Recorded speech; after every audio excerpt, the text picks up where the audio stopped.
It's a warmer place in this room where there's No way it's freezing. It's freezing everywhere. Right in the center. I know, right? That's actually not a bad idea.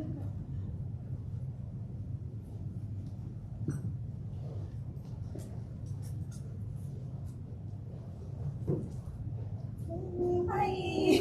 Front row. Oh my god.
Thanks for coming. How are you? Good. Nice to see you guys. Jesus, how are you? So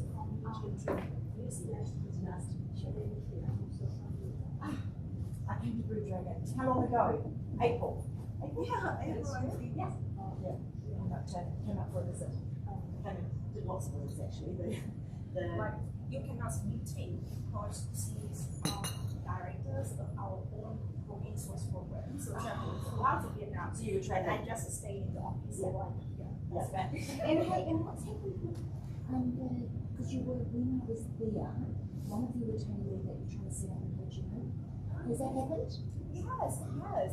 We like official launch last year. Oh, right. Yeah. So is the office operating now? Yeah. Then even we first start to try to know the government partner there. So we mainly focus on street treatment. That's right. I remember you How saying have a good size in that because of the restructures of the government. Yeah. So they have more time and more willingness to work on village running. So it offers opportunities and to size and you to work on village running. Yes. And how many staff? 10, but it's going to the event soon. Wow.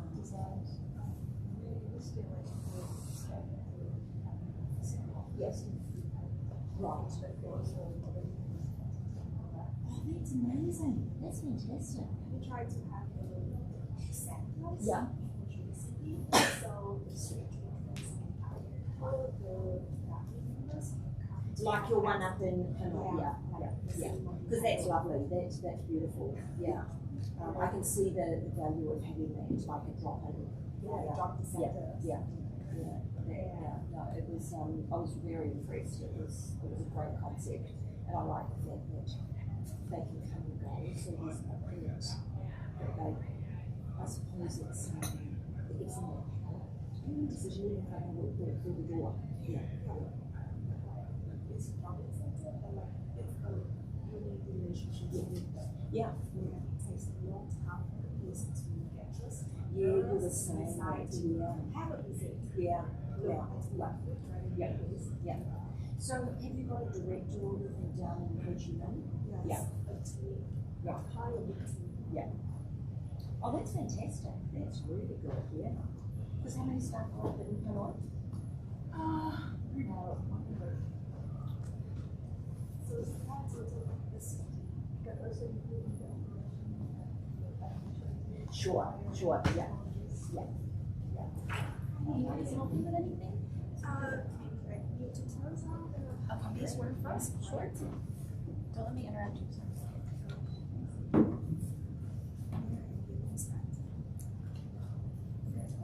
So prepared. Sorry.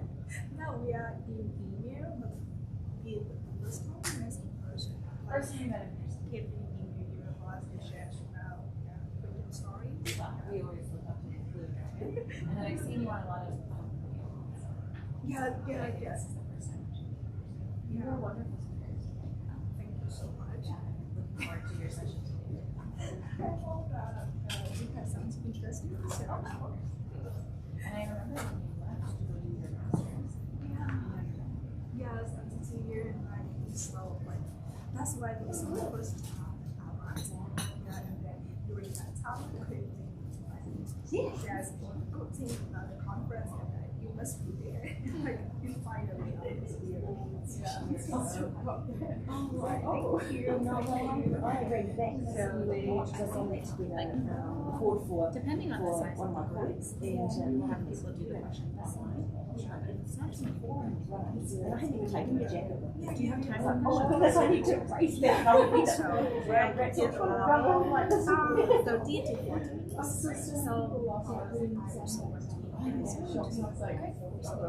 and we were actually We were on email together. preparing for years and Okay, so you'll be that together. yes. Okay, great. No accident. Yes, exactly. And do you want me to do the slides or you will do the slides? Maybe I can. Yeah. So that's what's You have a time. I will do the time.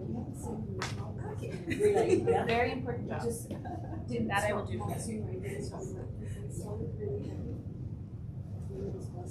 Where are you based in Vietnam?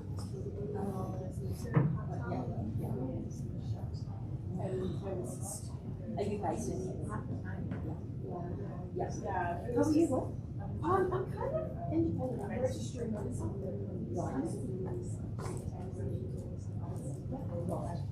Yes. Right.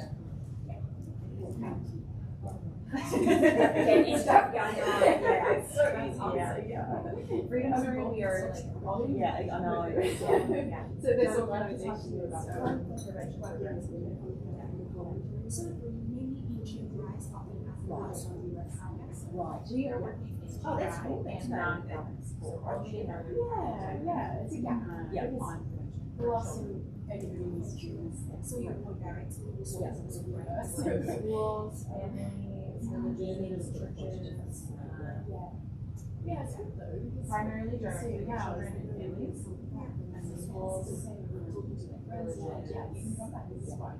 Yeah. And so we just want to do Ministry, kind of just like a very long ministry of Human Development, I don't know, whatever. Ministry of Social Development and Human Security, and it has to come like the development department. One of the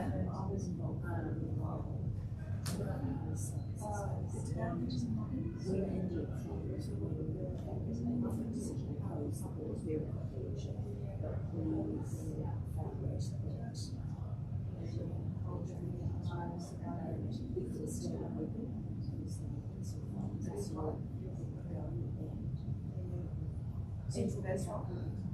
no, it was right COVID. It was right COVID. So it was when the borders were no closed borders for India and stopped all from so India closed, but Angola was open for probably about another 8 months, maybe 10 months. And so what we were finding was because of the steel industry, I mean, I left. I was thinking parts of it. I left. Because my role was to assist with the babies because my work Bible I love because the woman one of the English things that sounds like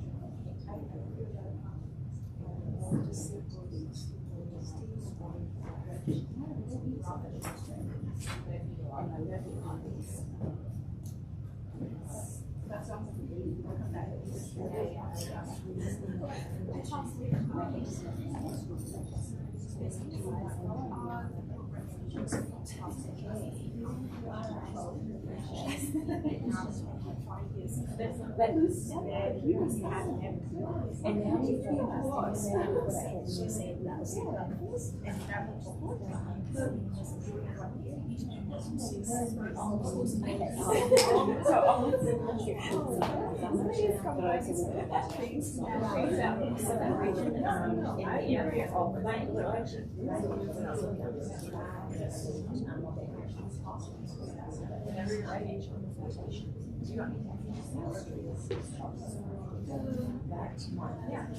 full-time job, very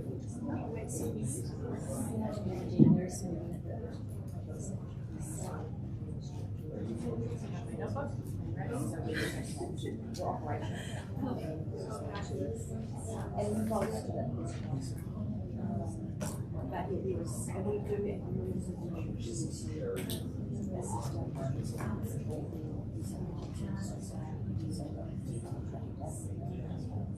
no, so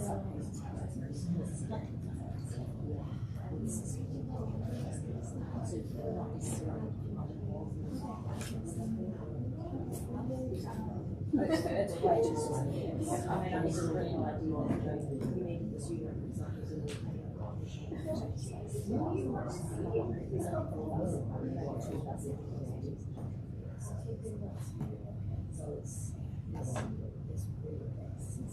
So is this time it is, I'm so fun.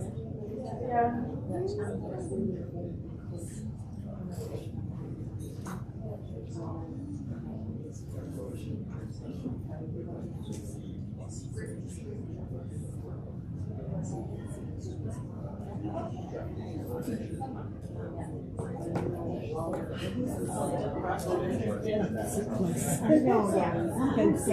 And also warmer in the middle because we do it like we do it warmer, you get a good view. Good idea. What's your name? Malika. Nice to meet you too. I'm from Thailand. You too. Yes, okay. Yeah, so I'm based in Bangkok. I work for Freedom Class. Okay. Yeah. Thanks. And with yourself? I live here in China. Oh, okay. Yeah, that's awesome. Yeah. Nice to meet you. I used to live in Vietnam for 6 years, so I'm very interested in this. It's largely Vietnam focused. Yeah, it's going to be very interesting. And they do good, really good work. Yeah, it sounds like it. Yeah. So Freedom Challenges, we basically work to connect coalitions and also NGOs working to combat human trafficking. And so we have like different membership and also like working groups, and we kind of connect different anti-trafficking organizations work together to like share best practice, do data retention, and also like advocacy amongst them. So like we have a focus group on forced criminality, we have another one in Afghanistan, one in activism. And so there's like we have over 200 organizations that work this group.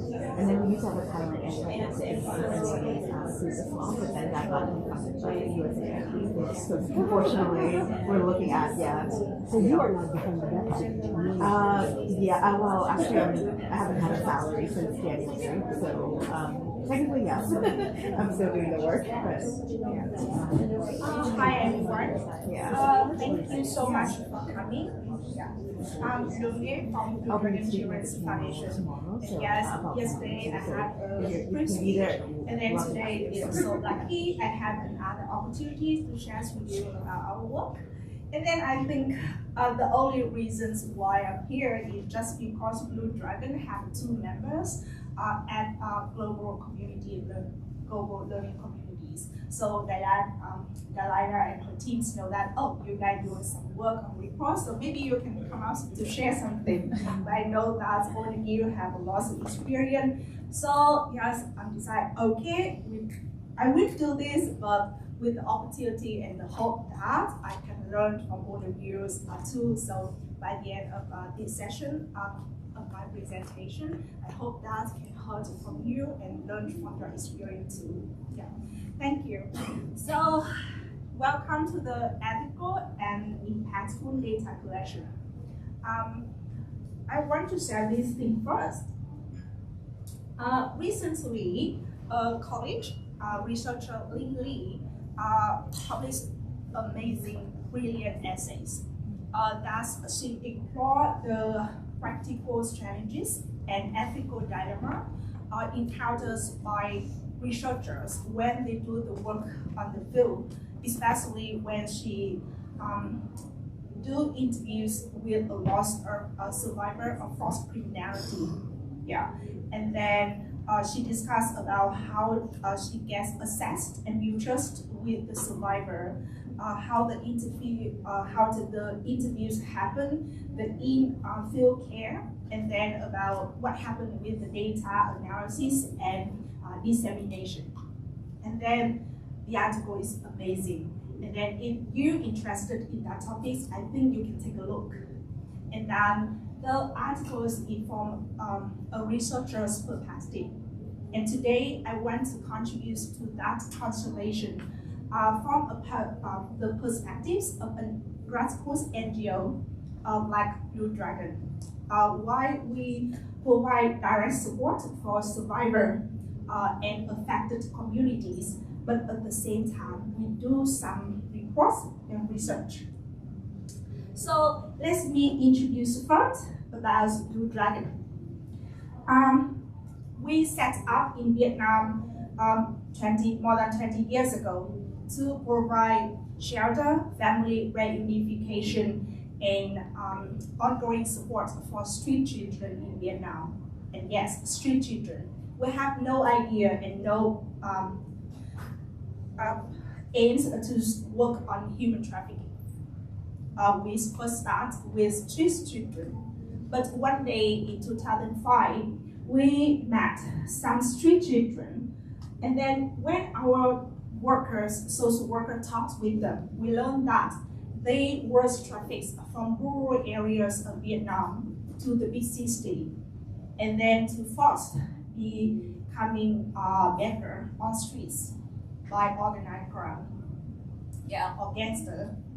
So we rescue them, take them home, and learn that dozens of children as young as 11 to under 50 were trafficked to big city to work on streets and also to work on street shops like this. It's not a factory, just family-based street shops doing some local clothing and sales within Vietnam. And then that's our first involvement in human trafficking. Another incident happened in 2007. A girl we knew on streets disappeared. And then 6 months later, she contacted her family to share that she had been trafficked to China and now in a brothel in China. And then of course we have no idea what to do and what happened. So we tried to seek help, reported the case to the authorities, and reached out to other service providers at that time. However, no one knows how to take a victim home because she is China. How we do that? So because the calling for help keep coming, and then we just say no, cannot say no. So a small team of Blue Dragon decided to go to China just to figure out where she were, what happened. And then it's a long story, but end up with a rescue. Our first cross-border rescue. And then we take her back home, not only her, but also along with 6 others Vietnamese working in the same brothel. So from those 2 incidents, and gradually we receive other calls for help from families, from local authorities who know that we did some rescue work before. And then because the calls for help keep coming, so we decided, okay, along with street children, we will do some rescue work and provide long-term support for survivors. And then we identify that, focus our resources in victim protection because it's the big gaps in Vietnam. But at the same time, when we primarily focus on victim support, we also take a look at the prevention. There's a lot of big campaign, raising awareness campaign by different agencies and every year by the local government. But why trafficking still happen? Yeah. What are the messages they send to people, and where does those messages come from? So let's take a look at what human trafficking in Vietnam look like. Okay, victims were kidnapped, drugged by a stranger. So in Vietnam, kids growing up hearing warning that don't talk to strangers or take anything from them because you will be drugged, kidnapped, and trafficked to China for organ removal. Those stories from everywhere, from parents, from media, where victims end up cross the border just after one drink. And then some victims, when they come back, they share their story, and they also say that I take a drink, and then when I woke up, I'm in the car, or I was already in China, in a brothel or somewhere, I don't know. Yeah. Over time, people have come to believe traffickers are strangers, who dangerous, who out of their, not inside their communities. And then the majorities of traffickers are people with criminal records. So if you not want to be trafficked, stay away from strangers or people with a history of violating the laws. Secondly, victims are lazy, pleasure-seeking, and ignorant. It's in Vietnamese with the old titles of media. Yes. You may be familiar with the concepts of the ideal victim. So in Vietnam, that usually means a woman or child that's innocent, helpless, or often from ethnic minority background. For a long time in Vietnam, law enforcement and then law frameworks only recognize human trafficking happens for women and girls, and then the only forms is sexual exploitation or forced marriage. It changed now, but the law implementation, law enforcement is still a big gap. Media shapes another aspects of the ideal victim. Yes, they are portrayed as lazy, greedy, ignorant, people who believe in easy jobs with high pay, or dream of marrying someone rich, these stereotypes are repeated constantly. So this shapes public opinion. Survivors may feel too ashamed to seek help. And this may also affect how law enforcement and service provider treats a survivor. In cases where the victims is often the only eyewitness, this discord is just so harmful.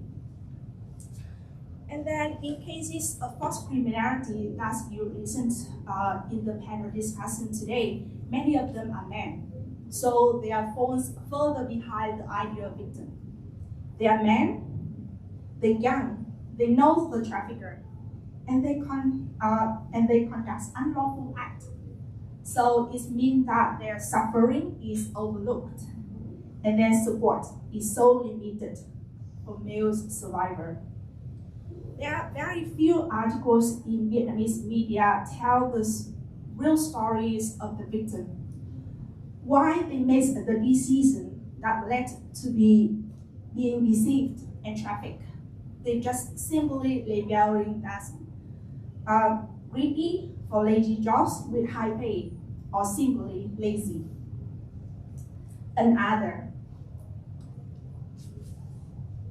60% of human traffickers in Vietnam are former victims. How do you think about this number? It's so high, right? It's so, wow. So, it's a common quoted stat. 60% of Vietnamese traffickers are former survivors. So, for those who work on this field, this stat raises serious questions. How broken is the victim protection system? Were some of the survivors forced to do it in exchange of their freedom? Or were non-punishment principle ever applied? But in public discourse, it's simple. This thought, again, reinforced the discourse that victims are lazy, greedy, or chasing easy money. So it creates more shame, making survivors less likely to report or seek help.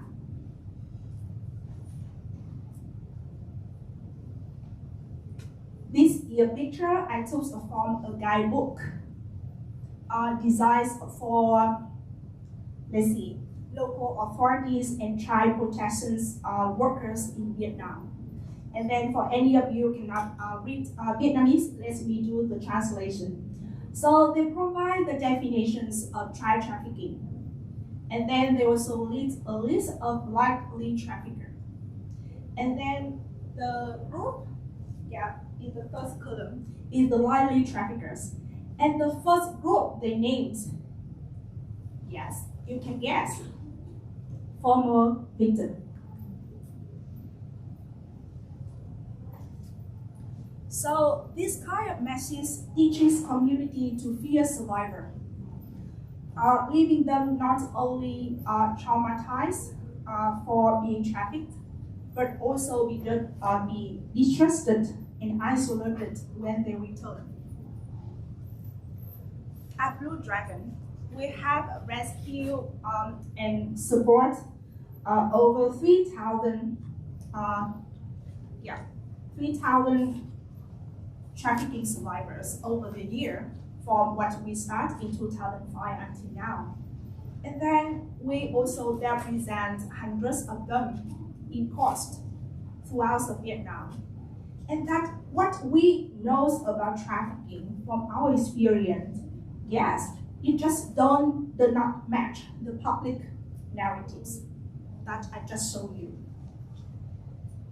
So reliable data is so important in our work.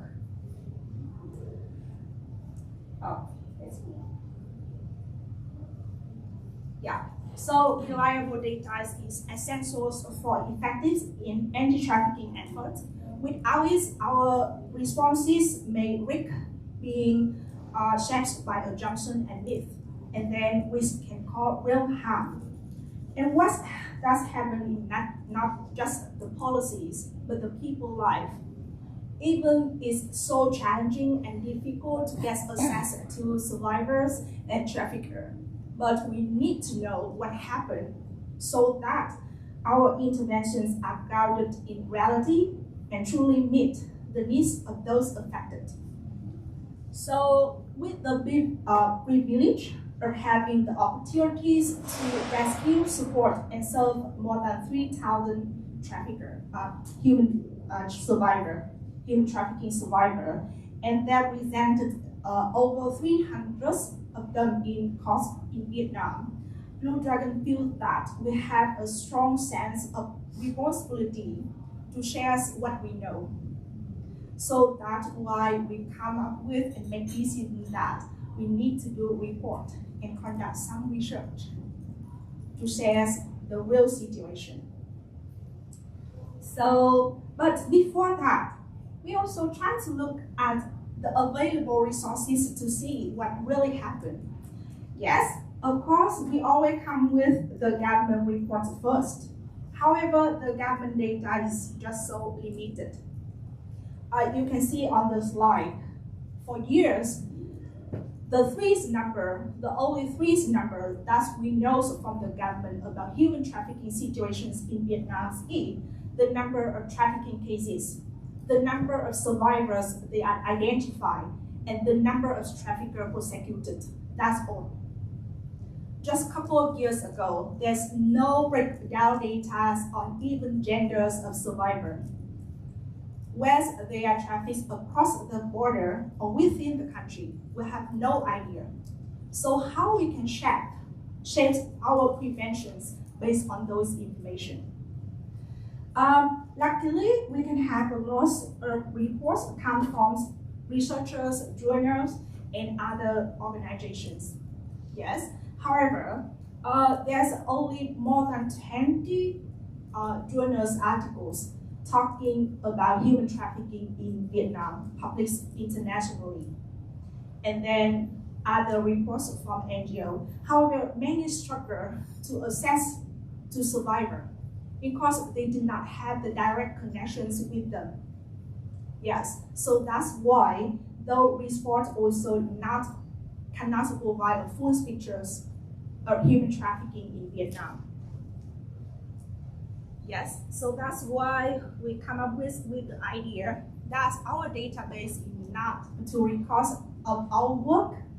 This is not to just report our donor, but let's do report, conduct some research, so that we first inform our prevention program, and then based on the finding to advocate for the legal reforms in Vietnam, and then come up with the idea to share our work, and then informs other NGOs, stakeholders who want to have anti-trafficking programs in Vietnam or in the region. Yes, so from 2018 until now, Blue Dragon has published several reports in journals, because we try to, data must turn into actionable insights. So on our website, you can find several ones. And then at the moment, we are working on another fall. This will become for coming in August, September, and October, and we try to manage that. Yeah. So what we know about human trafficking in Vietnam, there's some information. Yes, of course, victims are not kidnapped or drugged by strangers. More than 50% of them are trafficked by someone they know. They are friends, they are acquaintances living in the same village, in the same community, some trafficked by their intimate partner or family members. And then, of course, human traffickers, they are not part of organized crime. 77% of traffickers do not have any criminal records. They share the same background with their victim, come from the same ethnic minority group in the same village, very low level of education, unemployment, and they also suffer from social vulnerability. Next, victims are lazy, pleasure-seeking, and ignorant. So what we see that the majorities of victims in human trafficking in Vietnam, they are deceased by fake job offer. In many rural and ethnic communities in Vietnam, people often rely on informal jobs found through friends or local broker because they lack access to education or formal employment. So when informal work at home is not enough for them, they have to migrate to work. And that's where the human trafficking rate increase. This system, where trusting a friend or neighbor, it helps you find work. So that the human trafficker takes advantage of that because the majorities of human traffickers are their friends, acquaintance, and neighbor. So to prevent human trafficking, we must go beyond surface level explanation, understand the systematic drivers that push people into exploitation. And this one is things I learned is that exploitations is often mischaracterized as a personal choice. But when structural inequality removes all viable alternatives, consent is naturally free. It is shaped by a lack of option that the run overt coercion. Forced labor and trafficking are not simply the result of individuals' decisions or immediate duress, but rather are embedded in larger system of debt, poverty, gender discrimination, and limited access to education and legal protection. So blaming victims like social media and media in Vietnam is doing, so for the choices they made under such conditions distracts us from the real issue, the need to address and dismantle the systematic conditions that make employment possible in the first place. Another number that you remember, 60% of human traffickers are former victims. So it's quoted and cited by militaries of public security. I tried to talk with different police officers and military of public security, and none of them heard about those numbers. Yes, and then from all the sources I can find, some is 12, some is 16, but it really there's no grounded, no contact. So that's why we decided we need to figure out what the numbers are. So here's what we learned. Blue Dragon tried to connect all verdicts of human trafficking costs in Vietnam from 2017 to 2020. 2017 is the start years because only in July 2017, Vietnam makes a decision to publish all the verdicts. So it's only the time we can get access to this kind of information. And then what we have is only 4 women, this means 1.7% of traffickers were former victims. We made another analysis recently.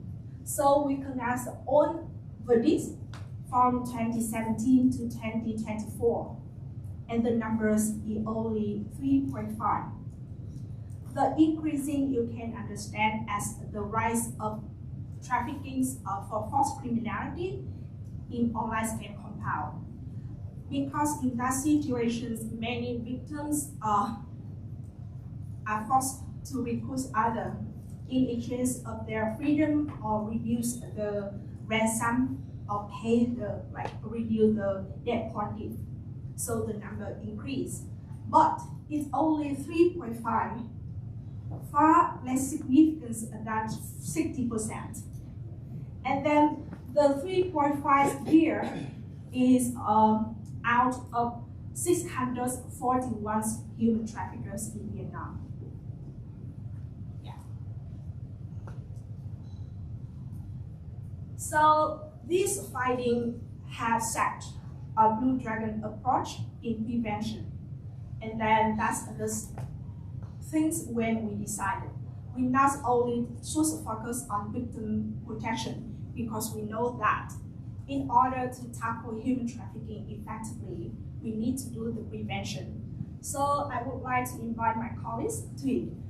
She's our director who manage all the community development programs in Hotspot province, and she will share about how we use those findings in our programs. Yeah. Thank you. Hello, everyone. So I'd like to go on that how Blue Dragon use that ethical data collection to shape our intervention to the area that we are working with.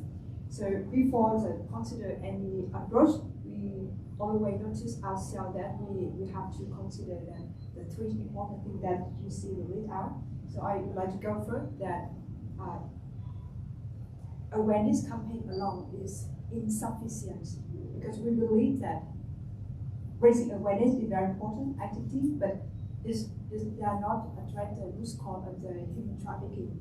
So as many speakers mentioned yesterday, that it must pair with other interventions like education or livelihood or legal advocacy. And the second that we target from both groups the potential victim and also potential traffickers. In 2021, Blue Dragon conducted a research on the case that we involved about that to draw out that who is the real trafficker that we know in Vietnam. So like Luong mentioned earlier, like many traffickers also coming from the same region and even the same village as victim and know the victim very well, and they are uneducated and they are also belong to the disadvantaged group in the community. So if the prevention program, that the intervention can target the both, so it also not only to reduce the vulnerability to the potential victim, but also to reduce dispersuade the potential recruiter to picking up that the trafficking as a livelihood option. And the third thing that we noticed when we consider intervention is about that how the intervention can contribute for policy advocacy. You know that in Vietnam, the first law on prevention and combating human trafficking issued in 2011. So, but in the first time that the law only for target to victim is women and children. So it means that there's no male victim in the law, first law. So by the year that not only Blue Dragon but also other organizations that we collaborate with the government agent to collect more data, collect more evidence, to update the law and persuade and advocate that the lawmaker that and until 2015 and just last year that we have updated our TIP law that we recognize all the victims, so including that the male victim. So we also adopt that the victim-central approach. So the victim-central approach also including that how the police apply the child-friendly investigation in their own process when they manage any investigation play on the human trafficking, and also apply that how to protect the male victim. So that the three things that we adapt from all the data with the evidence that we collected from the field work, and the coming slide is to show that how we work in the community. Here is very short that on the right hand side that we running what we call is a community-based case management. So this is a model that we take advantage of the community and local government into the system that they will be able to provide the support for the survival. So they are not solely rely on the the professional staff, trained staff from the Blue Dragon or from some other institution. They themselves can provide the welfare for the survivor when the survivor coming back to the community. So this model is aimed to provide a quality case management for survivor and those who are at risk of being trafficked, and reduce the vulnerability for the community. So the way that we can build the community-based case management, that the first we take advantage of the grassroots network of the government officers. So there could be that village leader, women union, the member of the social welfare. They are allocated in all village. So we take advantage that the network, and we build up the network of allies. We train them on social work and help them to learn how to work with the survivors and how to provide the support regularly. And through their regular support, they can help to screen out the suspected case who coming back from the community, who can be the victim of human trafficking, and who can be that who are at risk of their falling into the trafficking trap. So the impact of the local social worker is beyond that the support they're giving to the survivor. They also transforming the community understand about the human trafficking issue, like Luong mentioned, that a lot of the misunderstanding happen in the community, and so it also changed the way that community treats to the survivors. And the second photo in the right side is the anti-trafficking boss that is also model that it work more on the prevention work in the community than in Vietnam. So it aims to prevent human trafficking through early detection of at-risk individuals and provide timely intervention. So this anti-trafficking boss also involve the member of the community, the key person who makes the decision for the whole community. So not solely rely on the Blue Dragon, but they can themselves can early detect that any risk can happen in the community. So this model involves three key elements. So the first one is preventive communication. So we encourage the community to have open conversation to share about the topic of human trafficking, where we can talk about that misunderstanding, like lazy people or who just like easy money. And the second element of the anti-trafficking boss is about the screening, similar to the social worker, that the member of anti-human trafficking boss also help to continue to identify the member who are away from community, who migrate to work in other areas, and especially those who are working overseas. So, and more important, that access how the people who are away from community can maintain the contact with the family community, because it's very important information that we can track their safety while they are away. And the third thing that we help the anti-trafficking boss can provide timely intervention by encourage them to mobilize the authority and external resources to provide support for the case that we need. So with both that community-based case management and anti-trafficking boss, that it demonstrates that how the data that we collected for a year on the field in Vietnam and combined with the local knowledge can help us to build a sustainable model, and with the participation of the community to build this model. So now that I would like to hand back again to Luong with a more update. Thanks, T. Yes, so we all go along the way to come to this one, the titles of the breakout room. So what's our lessons on ethical and impactful data collection? Yes, but first I want to emphasize that grassroots NGO can lead research. We're not only the person who support the research or helps others to connect with survivors to do the interview. We absolutely can do the research by ourselves. Yeah, and then because after the survivors who have the lived experience, we are the persons who go alongside with them over here, building the trust relationship. We are in the best way to tell the stories. Yeah, but how we do that? Doing research, conducting reports is not easy because it related to funding. Yes, sometimes research requires lots of money, substantial budgets, and external experts. However, so far with all reports Blue Dragon have done, we all use our own person, staff member, and then we do not have any dedicated funding for research. Because we start just simple, just based on our rescue data, with a data set of 3,000 trafficking survivors we have rescued and support over the year.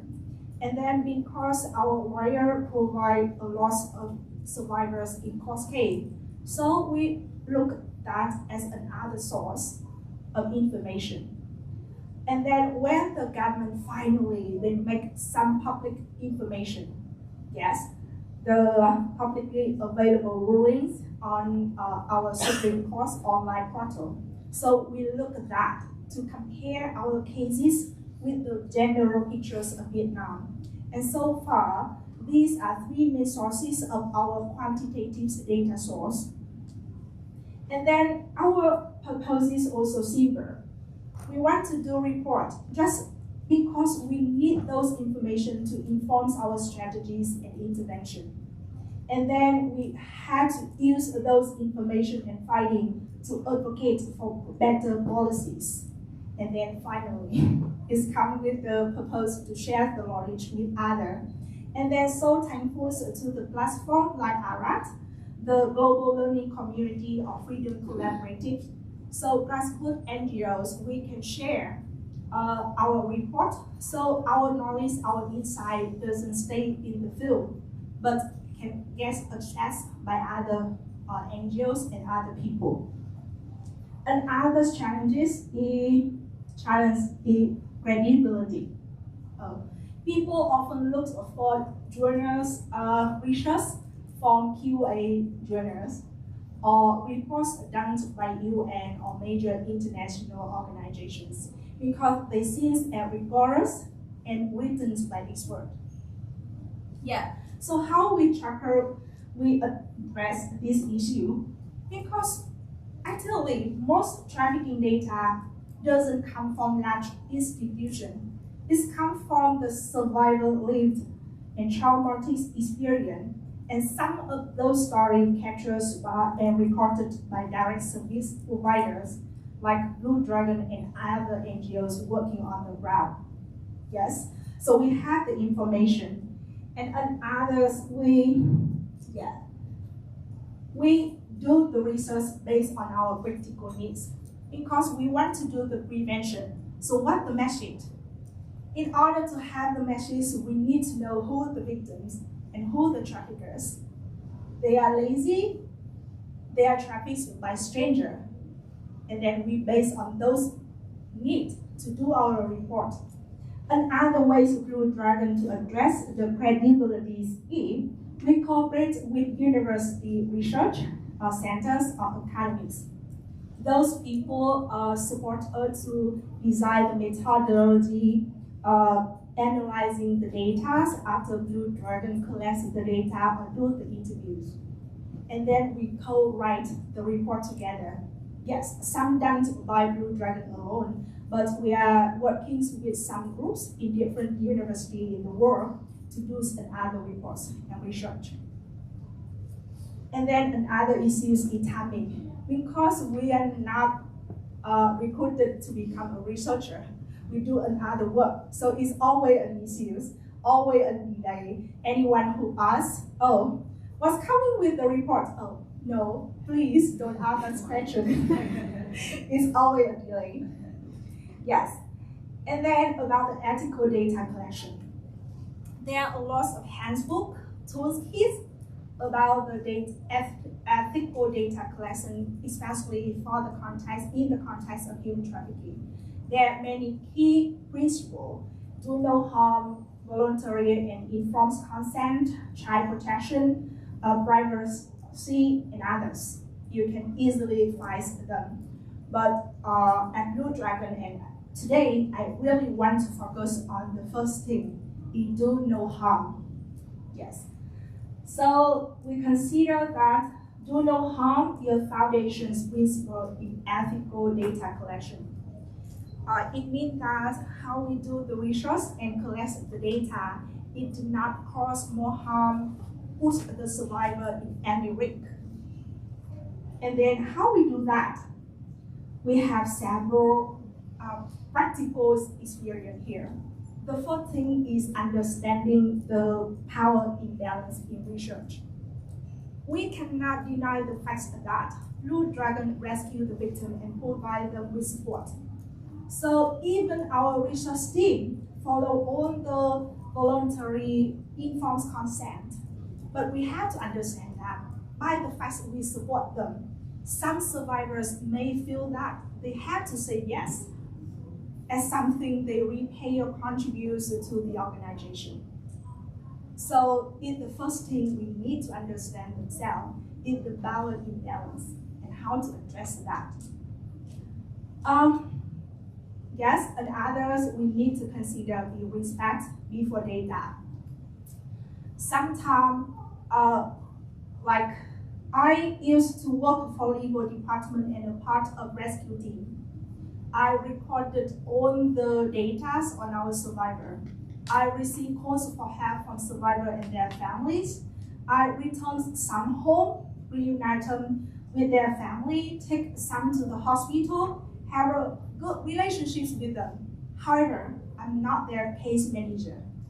So I am not allowed to go to the survivor, make a call or anything to ask, do you want to join a research? Help me to answer some questions. At Blue Dragon, I am not allowed to do that. Only the case manager can discuss that with the trafficker, with the survivor. Yeah, and then sometimes we know that if we want to have a report or do a research really touch in the trauma, like the trafficking experience, we already know that the answers we know. So the taking into account the do no harm principle is sometimes we know that it's not collecting data at all. Yeah, we want to do a lot of things. However, because of this principle, we cannot do a lot of things just on a space that we are allowed to do. And then, of course, special responsibility with children. We cannot conduct any interviews with children people under 18. In Vietnam, children are people under 16. However, we follow the international standards. Anyone under 18, we cannot interview. Even their survivor, Blue Dragon, have work support for years. We are not allowed to do that.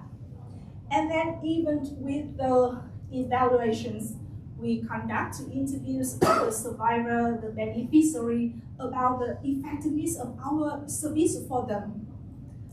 It's also, all the tools also have to go through the reviews of our Child Protection Committee to ensure that the questions is good enough, not cause any harm and trauma-informed care. Yes, that's the things we have to follow. And others in data responsibility and limit. We had to make very clear statement in all our report, what the data come from, all the data limitations can come. For example, a lot of reports based on our rescue data. In 3,000, it looked quite okay for Vietnam, it looked quite big. However, it not fully shows the full pictures of human trafficking in Vietnam, because our rescue work through the trust relationship. We receive calls for help from families, from authorities who know about Blue Dragon. So just a small number of them knows about Blue Dragon. And then another issue is the victim identifications is so difficult. many victims are never receive the official identification by the government. So maybe they say that, oh, your survivor, the victims is not victims of human trafficking. Just your organization recognize that. Yes. So we have to recognize and claim clearly about which we need in our data set. And then, or even we analyze the data, the information from the verdicts, from the official trafficking court cases. Yes, they are official victims now, so that the government have to trust the information. However, we have to translate to the audience, the internal audience, that it never the full pictures of human trafficking in Vietnam too, because just a small numbers of victims receive the official identification. Many of them just because the traffickers located in other country, they never arrested, so the victim never received the identification. It's not the full picture too. Just some information we can base on. And another aspect, of course, we talked a lot during the yesterday, the survivor as an expert on their terms. We must recognize that and include them.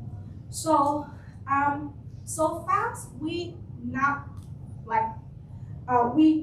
come to the step that have a survivor in the team to co-write the report. However, whenever someone's asked to interview survivor, of course we have to pay for that, but normally we say no to external partner. Just recently, an organization in Vietnam, they make a request to have some survivors to contribute and comment on policies like guidelines for social workers. Yes. So we decided, yeah, that's a good opportunity for survivors to speak and then to contribute to the policy that affected themselves and other survivors. But number one requirement is, of course, you have to sign the contract and recognize them as external contestants and pay them. But unfortunately, in the last minute, the projects by the other organizations out of funding because of USAID. So we lost those opportunities. Yeah. And finally, what makes data collection impactful? We have two lessons.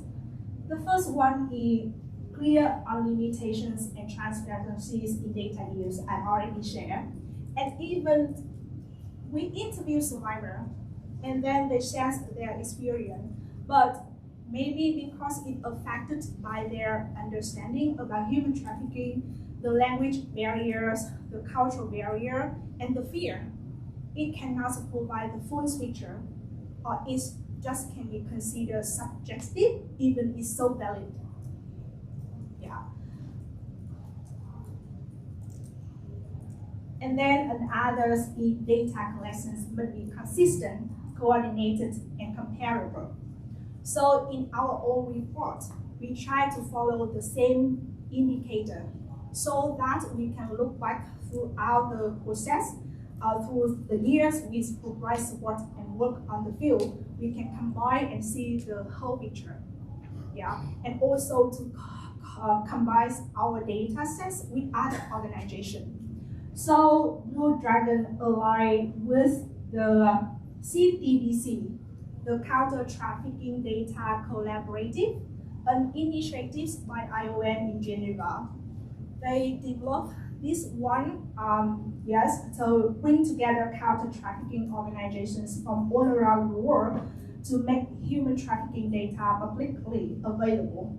And in order to do that, they have a same list of indicators. So researchers, policymakers, NGOs use the same language.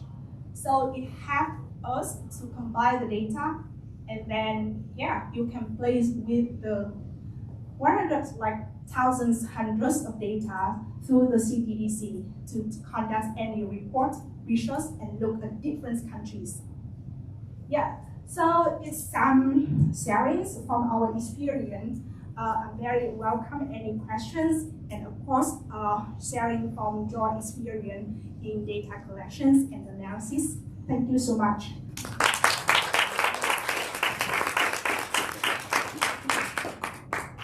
Great. We have one question. Yeah. Here, for the people online. Okay. So if you have questions, you can submit them on the app, but for our folks that are online, their first question is, in your journey working closely with survivors, what have they taught you that changed how you approach data collection? Thank you. Actually, I saw these questions on over several days ago, and then I think about what should be a good example. I think this will be the first things come up with me is the stories of a survivor. If you visit our website, there are public documents why Blue Dragon say no to any request inquiry from media to interview survivors, because it re-trauma, anything. We explain and then we always say no. And then some years ago, is the first time and still only time we do that. We invite 2 survivors to have an interviews with AP, Associated Press. Yes, in a long process to work within Blue Dragon to make the decision, and then to work with survivor case worker first, and then the survivor. Yes, to invite them, and they, yes, and were there in the interview. So ready to interrupt anytime if any questions is not good. Yes, and then I even request for the journalists to send any post that they had from the survivor before they publish the article. It's not usually happen. And then the photos we also need to check. Yes, I'm so worried. And then after the interviews, I talked with the survivor. I nursed her. I returned her home. I took her to hospital. And then it's 5 or 6 years after she's returned to Vietnam, and I asked her, like, any issues, any concerns after you have the interview? Do you really want to do that, or just because it's Blue Dragon asked and you agreed to do? And she said, no, I want to do that. I want to tell at least one time, share my story so I can post it. Yes. And then it related to another sharing by a survivor leader that I read some months ago. That's because we think that it may cause the trauma for the victim when they had recalled the story. And then that's why we just say no to any request. But if we do it automatically, maybe we shut the door for them to raise the voice and share their story for those people who want to do that. It means that we take power from them. So how to balance that? That's why even it's so hard to negotiate with our case management team. We try to do this, have lots of discussion in some way, and how we ensure that survivor voice is heard, and that's practice is included in our organization. That's awesome. Thank you so much. Next question. What is your recommendation for organizations who are overwhelmed by requests for data or information from external parties, especially or particularly as it relates to prevention and outreach, survivor care, legal case prosecution, etc.? Yes, I have that with our own experience. For years, we received so many. And then because of ethical data collections, we have to go through, yes, we not only have the case management team to go through and get their approval, we also have the legal department, the rescue team to go through to review any request. That this is possible for us to share data with these organizations for what purpose or something. And then in many cases, we had to make decision is no, not selling. Yeah, is protecting the data. Sometimes it also protects his blue dragon because we rescue the victim. Yes, there's a lot of things happen on the ground. We have to follow the law. Yes, so sometimes it's impossible to share the data. And even for us, like our lawyer provide the legal representations for the victim. Right after the court, we have all the information of the cases. And then we absolutely can include those information in our report. But under the laws in Vietnam, and I believe in other countries too, that you cannot publish any information about the court case if there's no appeal, until there's no appeals defined, or after the appellate court is done. It's only the time you can publish the information.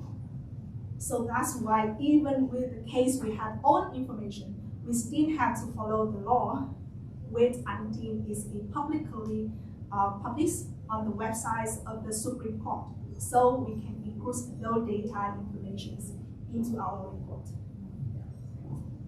That's great, thank you. Next question. This organization is often used as a research subject by students for their thesis or their final project. So they also say no to direct interviews with survivors, but are there ethical boundaries for staff involved in research as representatives of survivors, especially underage survivors? Yes. So because we so struggle with the interviewing survivors, so that's the interviewing staff in our alternative ways to get the information. Yes, so there's a different different situations. We can interview staff. They are social workers, they are psychologists, they are our lawyers who directly support the victim. So we interview them to have the information. And others, like, yes, because when we interview staff, we try not all the cases we want to focus on the single cases, but their general information about all the cases that they work on. Yeah, try not to focus on one single case, but general information, but also reflects the information. Yeah. Yeah, I can add more here that a lot of the survivors we work with, they are ethnic minority group that they can speak Vietnamese. So there's some in their own language. There's no term that we often use in the human trafficking area. For example, like we have to find another way to explain to them how what is brothel, what is the sexual exploitation, because there's no definition in their own language. So once external people come to interview the survivor, they have to go to another translation, and the translator will have to explain again. And if the translator have no information, have a profound understanding about human trafficking, they can translate in the not a complete way. And I just want to add that.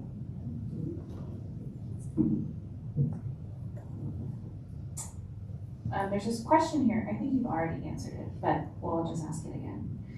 It's about if survivors should be given a choice whether they can tell their story or not. Because for some people, that can be like a good opportunity. But I think you already answered that. But if you have anything to add, you can. Yes. So as I shared the story about like with the media, we always say no. But with the internal interviews, we also say no.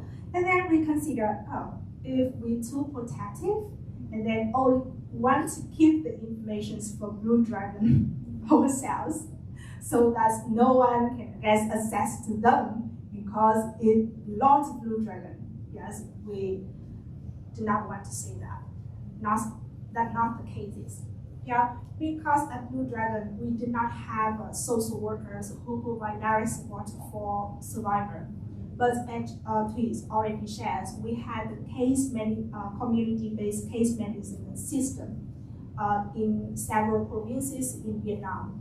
It means that when a survivor, when they rescue and come back home, that the rat, they can make the choice to stay in our shelters or in other big cities to receive the long-term support, or they can come back to their home and then they can receive support from the local social workers. That's Blue Dragon provide training and mentor.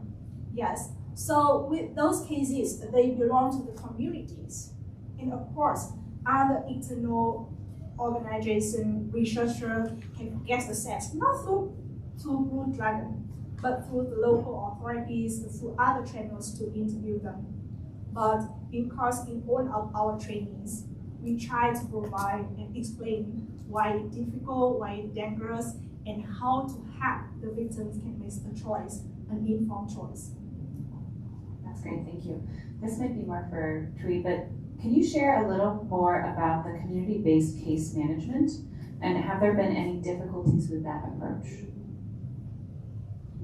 Yes, so case management is started from once in the first year when Blue Dragon had the Trisket in Hanoi. So at that time, it's all staff from Blue Dragon come to talk with the kids, talk with the family, just only the kids, the family with Blue Dragon, without the government system. So once we get more case coming back Vietnam and they live broadly, even if just within one province, another survivor year, another survivor year. So we can't travel, and we calculate that the cost to pay the professional staff to go there is much higher than we can give to the survivor. So we're thinking about that, how to build the in place, the service for the survivor can access. And also we do some study on the government system. They also have the policy that they would like to build up the local social worker forces available, but they have no resources, they have no how to start it. So Blue Dragon people. So we started with that. We know that in each village there has a village leader, the work union network. So we take advantage of this network and we provide the training for them. And we also always have a technical staff. Sometimes go into the province and provide the on-job training, assist them to get through all the specific case and have a group chat to share the technical that when the local social worker meets with some specific case and they have no experience, so the technical can help. So one of the challenges we face that many social workers, when they involve, they really help themselves to recognize that it's really meaningful to help the member of their community to change their life. But the challenge for them that is not yet recognized the social worker at the grassroots level in the political system. So sometimes they have to take their extra time after the formal working daytime to pay the visit to the government, to the case. And we are still in the process to advocate the government how to recognize social workers at grassroots level have some allowance for their extra travel. Because even living in the village, but it's a very remote area, going to the village can take an hour or 2 hours by walking. So it's cost a lot of the effort for the local social worker. And another challenge that we encounter is that the education background of the local social worker, they are not the same. Some is enrolled to recognize the issue, some are not. For example, in the first time when we introduced about the social work training, we use an illustration of the one ethnic minority group is popular in their area. They were not happy. They believe that the issue is not happening to their own community. So we have to change our way that how to, by the time they can accept that this happened to the community. So the major challenge that we have. We have a few more minutes. Are you looking to expand your data collection methods if funding allows? If so, what are you hoping to do? And they would love to know what more about what is possible. Yes. So when we talk about data collection and database, Blue Dragon is not that advanced. For many years, we use Microsoft Access. Yes. I think that from 2018 or 17, we started the discussions with PCMS. Do you know the case management system on Salesforce? And then a lot of discussions with Salesforce team, PCMS team, and within Blue Dragon. But that's time we say no, it's not the time to apply this platform. Because at that time, PCMS were designed quite fixed for every, like one fits-all for all organizations. But we are so different. In many, like we look at the system, it's for the countries where the victims are trafficked to. But in our cases in Vietnam, we are the source countries of trafficking. So the data we need to record, and then because not all organizations do the rescue work, but Blue Dragon do the rescue work. So how we record the data also different. Yeah, so that time we cannot use that. But 2 years ago, we start look at Salesforce, and then we are almost done with the building the system for our own. It's not only included our survivor information, the case management, but for everything Blue Dragon do. So we hope that through that advanced data system, we can manage the data better, and of course, protect the data better, and then can easily produce any report. You're building that on Salesforce? Yes. Dang, okay. No, like Always we have have to a staff member who really dedicated on building that, and then in, like the whole process to discard and to build, and then to work with the team to see what they really need. It takes 2 years, and we almost there. Yes. Yeah, wow, no, 2 years is like fast. Good for you. Okay, maybe like 1 or 2 more questions. We have about 5 minutes left. Okay, you guys are asking some hard questions. So, protecting data privacy, right? For example, demographic information of victims, concealing the source or the destination of trafficking, does compromise the depth of insight that can be gained from analyzing that data.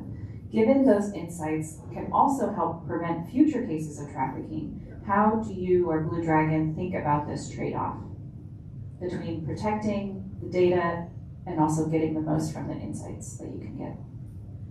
Yes, so for example, with the data system, we only have one person in charge. Yeah, and then this have password. Every time when our team requests for data, of course, all the personal information is not there. Then even us, we do not know who they are. Yeah. So, and then of course, like I say that, it's difficult not only for Blue Dragon to share the data with other organizations, but within Blue Dragon, it was so very strictly and difficult for us. What kind of information we can request, and of course we import. And sometimes other programs start see the code, they do not understand what they mean. Yes, only the person who records the data can have those information. Yeah, and then because we use the information from the court cases that's public everywhere in Vietnam, in the portals of the Supreme Court. Yeah. However, because under the law, they are also protected the privacies of the victims and also the trafficker. So the names disappear. A lot of information, personal information, is not there. But at least we know the districts, the commune, and the province, some general information. It's not perfect, but at least it provides some information, yeah, to see what really happened. Wow. Okay, I think we've come to the end of our questions, so let's give another huge round of applause. Thank you so much. Thanks, everyone. Wow, okay, thank you, that was incredible. So, you know, I hate to hold people back from food, so you are dismissed for lunch, okay? After lunch, you need to look on the app. We're gonna go into country-based working groups. So take a look, there's a bunch of different countries that are available, as well as, I think, some global or international options. So that will be after lunch, and we'll see you after lunch. Enjoy. So where are you doing So I'm actually in Bangkok, so like I'm in like Ramatory area. So like we don't have an office, we work in like just barely surviving, honestly. Like everything is like I want to make pretty fast in January. And different things are fine. That was I could not believe it.